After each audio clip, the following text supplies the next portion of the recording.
ആഹാരം നിങ്ങൾക്ക് ഞങ്ങളോട് ചെയ്യുന്നത് ഞങ്ങളെ പ്രളാർത്തിപ്പെടുത്തണം പിന്മേൽ ഞങ്ങളെ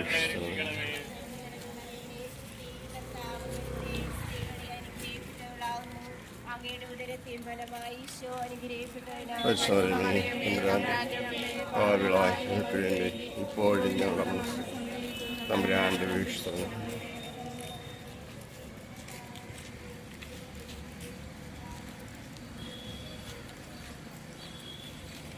വിശ്വമറിയമേ തമ്പുരാൻ്റെയും ഇപ്പോഴും ഞങ്ങളുടെ മനസ്സിലേക്കും തമ്പുരാൻ്റെ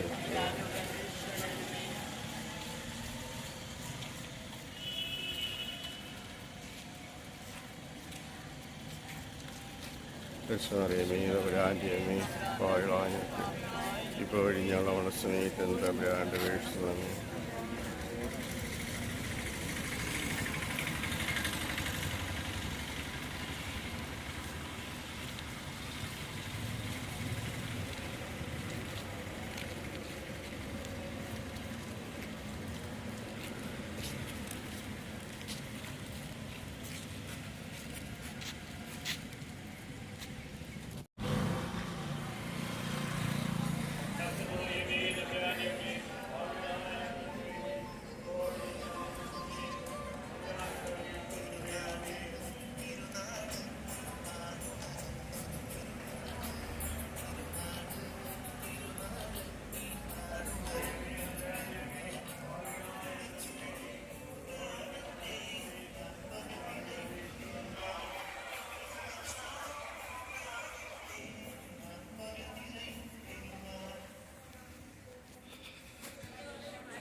അതേപോലെ എപ്പോഴും നയിക്കാമോ ശരി ഞങ്ങളുടെ പാവങ്ങളുടെ പുറക്കണം നരകാക്കി കാത്തണം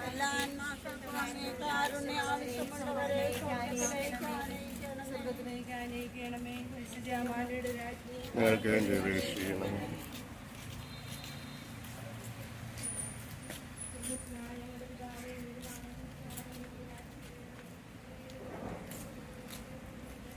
വേണ്ടത് ആഹാരം ഞങ്ങൾക്കണം. ഞങ്ങളുടെ ഇതിനോട് ശ്രമിക്കുന്ന പോലെ ഞങ്ങളുടെ വീട്ടിലോട് ശ്രമിക്കണം. ഞങ്ങളെ പ്രളാത്തിൽ പ്രതിനിധിയെ ഞങ്ങളെ ഇഷ്ടമാണ്.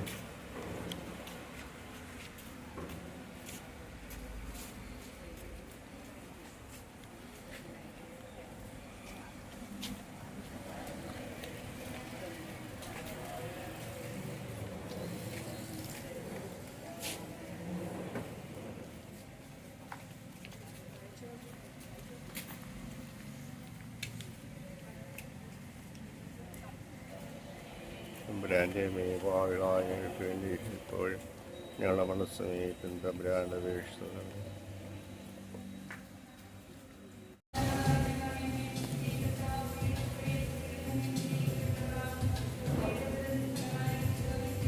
കർഷകനെ മേവാളായ ഞങ്ങൾക്ക് വേണ്ടി ഇപ്പോൾ ഞങ്ങളുടെ മനസ്സമേറ്റും തമ്പുരാൻ്റെ വീഴ്ച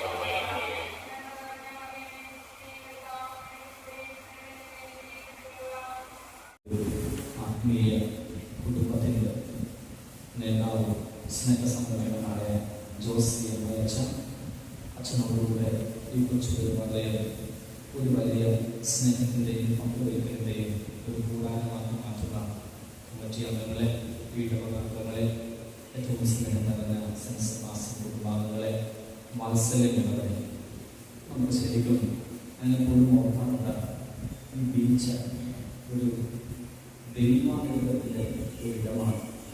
ഇവിടെ എന്തെല്ലാം കാര്യങ്ങൾ നടന്നു പോകുന്നുണ്ടെങ്കിലും ദൈവം നമുക്കായി ബാക്കി വെച്ചിരിക്കുന്ന ഒരു സന്തോഷം, ഒരു അനുഗ്രഹം നമ്മുടെ ഈ രണ്ട് ദേവാലയങ്ങളുമാണ്. നമുക്കറിയാം, ഈ രണ്ട് ദേവാലയങ്ങളിൽ നിന്നും വളരെ വലിയൊരു പരിശുദ്ധാത്മാവിൻ്റെ പ്രസരിപ്പ് ഈ പ്രദേശത്ത് ഉണ്ടാകുന്നുണ്ട്. അത് നമ്മൾ എന്തുമാത്രം മനസ്സിലാക്കുമെന്ന് എനിക്കറിയില്ല. ഞാൻ ഇവിടെ വന്നാണ് സീരി വാർഡ് വന്നതിന് ശേഷം ഞങ്ങളെല്ലാം കുമ്പസാരം ചെയ്യുന്നത് ഈ പള്ളികളാണ്. ഞാൻ ഇവിടെ വന്ന് കുമ്പസാരിക്കാൻ ഒരുങ്ങി അവിടെ പ്രാർത്ഥിക്കുമ്പോൾ ജോസച്ചൻ പുറകിൽ കസേരയിലുള്ള കുമ്പസാരക്കാരാണ്. ഒരു പക്ഷേ മഹാവിശുദ്ധരെ അനുഭവിച്ച് പോലെയുള്ള വലിയൊരു ആത്മീയ സന്തോഷം പൊട്ടി ഒഴുകുന്ന അനുഭവമാണ് എനിക്ക് പോകേണ്ട പള്ളി വരുമ്പോൾ. ഇവിടെ ആലപ്പുഴയിലെ വൈദികനാണെങ്കിലും ഞാൻ പള്ളിയും അതുപോലെ വെച്ചിട്ടുണ്ട്. പണ്ടേയോ സെമിനാറിലോ ഇതിൻ്റെ മുൻപിൽ വന്ന് പോയതാണ്. ആദ്യമായിട്ട് പള്ളികൾ ഞാൻ കേരളത്തിൽ സിവില വികാരത്തിനായിട്ട് വരുമ്പോഴാണ്. അന്ന് മുതലേ ഇത് ഒരു വലിയ ദൈവാത്മാവിൻ്റെ ആനന്ദം ഇവിടെയുണ്ട്, ഈ ദൈവാലയത്തിലുണ്ട്. അതിലും ഉപരിയായിട്ട് നമുക്ക് സെബാസ്റ്റ്യൻ പറയും, അത് പറയാതിരിക്കാൻ പറ്റില്ല. ഈ ദൈവം ഒരുക്കുന്ന കൊച്ചു ഭവനങ്ങൾ വളരെ വളരെ വലിയ ആത്മാവിനുള്ള സന്തോഷവും അതിൻ്റെ ദൈവാനുഗ്രഹവും അനുഭവിക്കുവാനും അത് പരസ്പരം പകർന്നെടുത്ത് ജീവിക്കുവാനും നമുക്ക് സാധിക്കണം. ഇതൊരു ഭാഗ്യമുള്ള ദിവസങ്ങളാണ് നമ്മുടെ ദിവസങ്ങൾ. വിശുദ്ധരുടെ സംയുക്ത വിശുദ്ധരുടെ തിരുനാൾ നമ്മൾ ആഘോഷിക്കുകയാണ്. ഇന്നത്തെ വായനയിൽ ഈശോ മനോഹരമായിട്ട് ഈ തിരുനാളിൻ്റെ പ്രാധാന്യം നമുക്ക് പറഞ്ഞു തരുന്ന ഒരു വചനം അല്ലേ. അത് യോഹന്നാന്റെ സുവിശേഷത്തിലെ നമ്മൾ വായിച്ചു കേട്ട 6-ാം അധ്യായത്തിലെ 63-ാമത്തെ വചനമാണ്. ഈശോ പറയുന്നത് പ്രധാനമാണ്: ആത്മാവാണ് ജീവൻ നൽകുന്നത്, ശരീരം ഒന്നിനും ഉപകരിക്കില്ല. ഞാൻ നിങ്ങളോട് പറയുന്ന വാക്കുകൾ ആത്മാവും ജീവനുമാണ്. നമ്മൾ ഇന്ന് കുടുംബത്തിൻ്റെയും സകല വിശുദ്ധരുടെയും തിരുനാൾ ആഘോഷിക്കുമ്പോൾ നമുക്കറിയാം, നമുക്ക് എങ്ങനെയാണ് വിശുദ്ധരെ നോക്കി നമുക്ക് ജീവിക്കാൻ സാധിക്കുക.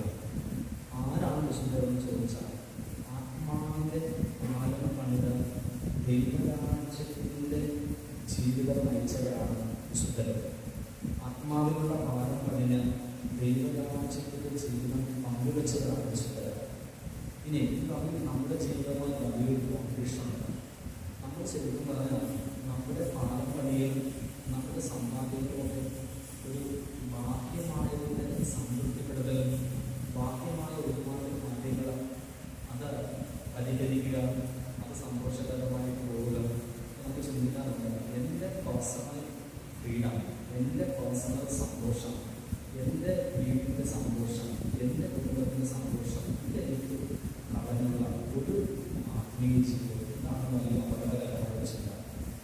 എന്നാൽ വിശുദ്ധരൊക്കെ ചിന്തിച്ചത് എന്താണ്? വിശുദ്ധരൊക്കെ ചിന്തിച്ചത് എന്താണ്?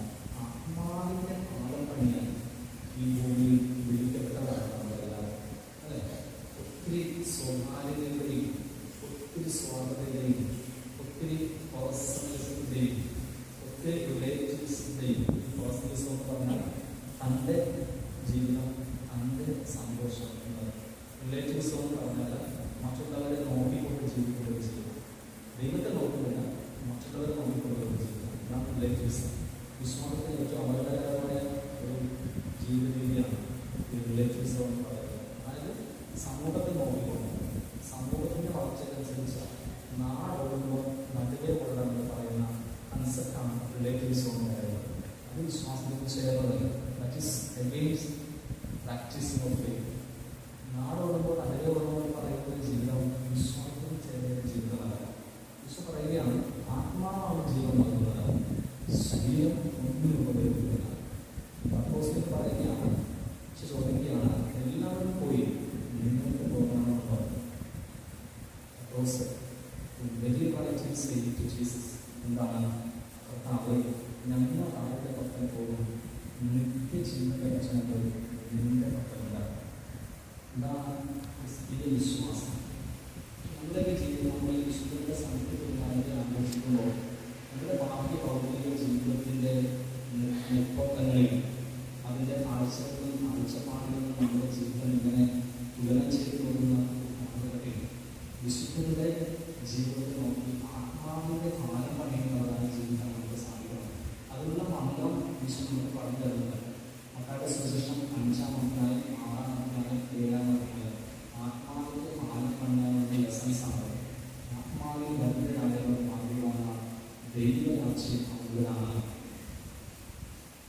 അങ്ങനെ നിരവധിയായ ആത്മീയ പ്രവർത്തനം നടത്താൻ പറയുന്നത്. നീ ഇതിനെക്കുറിച്ച് മാത്രം ചിന്തിക്കുക. നാളത്തെ ദൈവത്തിൻ്റെ ഫലങ്ങളാണ്. ഇന്ന് മാറിപ്പോകുന്നതും കൊഴിഞ്ഞു പോകുന്നതുമായ പുല്ലിനെ ദൈവം ഇത്രയധികം അന്വേഷിക്കുന്നതിൽ അല്പവിശ്വാസി നിന്നെ അവരുടെ എത്ര അധികമായി അന്വേഷിച്ചിരിക്കില്ല. സോളമൻ പോലും അവരുടെ സർവ്വമഹത്വത്തിൽ ഒന്നിനെക്കുറിച്ച് അവൻ ആശങ്കപ്പെട്ടില്ല. ഇത് പഴയ പ്രസംഗത്തിൻ്റെ ആത്മാവിൻ്റെ പാഠങ്ങളാണ്. വിശുദ്ധരുടെ ജീവിതം ഈ കർത്താവിൻ്റെ പ്രബോധനങ്ങളിൽ കൂട്ടിയിട്ടുള്ളത് ആത്മാവാണ് ചെയ്യുന്നത്. ശരീരം ഒന്നിനൊന്നിരിക്കുന്നില്ല.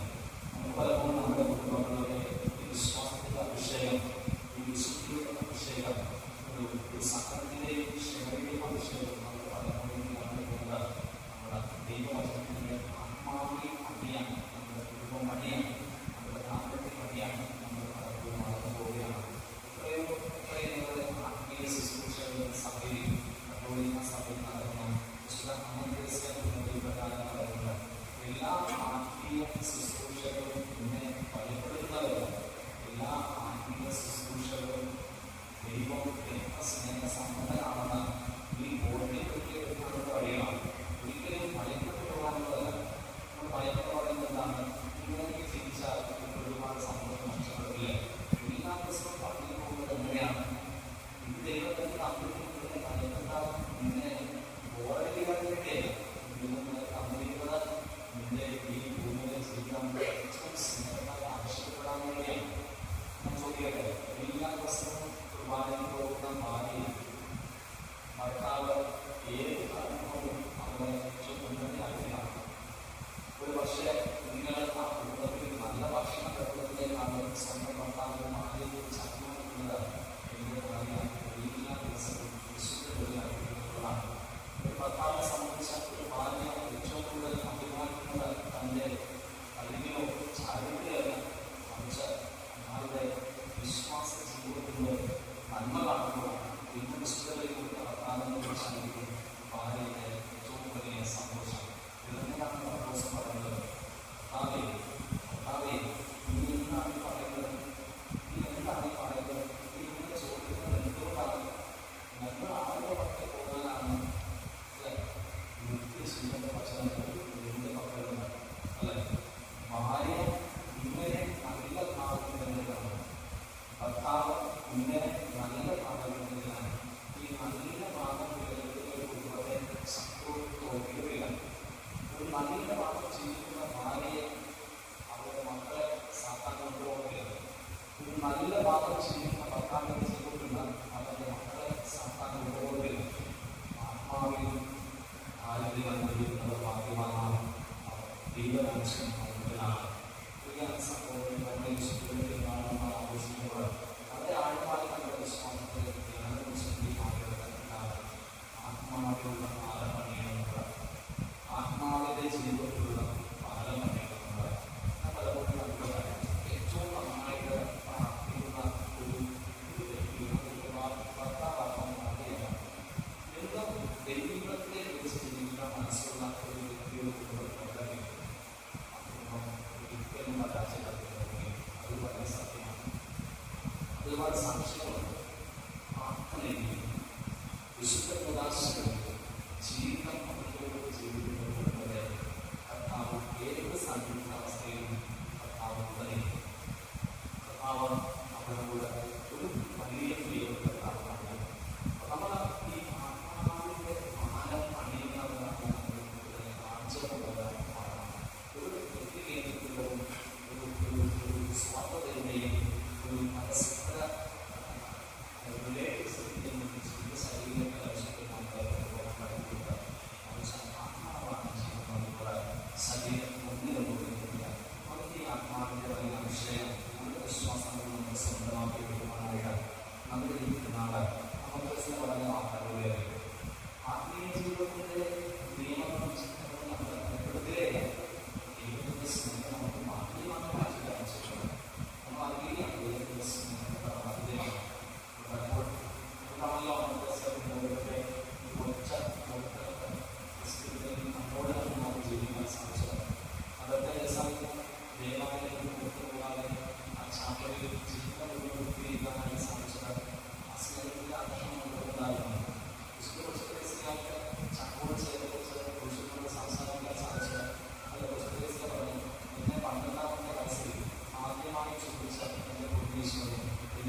വിശ്വാസം എങ്ങനെ ദൈവത്തിലേക്ക് കൊണ്ടുവരുന്നുണ്ട് കർത്താവിനെ കുറിച്ചുമാണ് നെഞ്ചോട് വെച്ചാൽ ഈ മഹാവിശുദ്ധ പറഞ്ഞു 12-ാമത്തെ വയസ്സിൽ വിവേകാനന്ദ ചെയ്യുന്നത് എനിക്ക് ആവശ്യമുണ്ടെന്ന് നല്ല ഈശോയെ എനിക്കിപ്പോൾ നീ അവസാന സുന്ദരമായ ഇതാണ് ആത്മാവാണ് ചെയ്യുന്നത് ശരീരം ഒന്നിൽ പറയുന്നത് നമ്മൾ തിരിച്ചറിയുമ്പോഴാണ് നമ്മുടെ അഭിഷേകം മനസ്സിലാക്കാൻ സാധിക്കും 24 വയസ്സാണ് വിശ്വസിനായി ഇത്ര വലിയ ജ്ഞാനായ വിശുദ്ധിയാക്കിയില്ല നമ്മുടെ കർത്താവിന്റെ പ്രയാസങ്ങൾ ഉദ്ധാനങ്ങളും മഹാരഹസ്യം കുറച്ച് വിഷയങ്ങൾ പ്രഖ്യാപിച്ചിട്ടുള്ള ആവശ്യത്തിലാണ് നാസിസ്റ്റുകളിലേക്ക് നമ്മൾ നോക്കിയാൽ നാസിസ്റ്റുകളുടെ സമ്പത്ത് ആ തോന്നിയുള്ള വിശുദ്ധ മാത്രമാണ് അവനെ കുറിച്ച് ഓരോ സദസ്യം പറയുന്നത് നമ്മുടെ കർത്താവായ യേശുക്രിസ്തുവിനെ ദൂഷിക്കപ്പെട്ടതിനെ കുറിച്ചല്ലാതെ ചുമലിനെ കുറിച്ചും ആത്മാവാണ് ചെയ്യുന്നത് ശരീരം ഒന്നിനെ നോക്കിയില്ല നമുക്കുള്ളിലേക്ക് അതിലേക്ക് ദേവാലയത്തോട് കുറച്ചു കൂടുതൽ നമ്മുടെ ആത്മാവിന്റെ മാനം പണിമാറുക ആത്മാർത്ഥമായി പ്രാർത്ഥിക്കാം സർവശക്തനും കരുണാസമ്പന്നനുമായ ദൈവം നമ്മുടെ സമ്പന്നമായി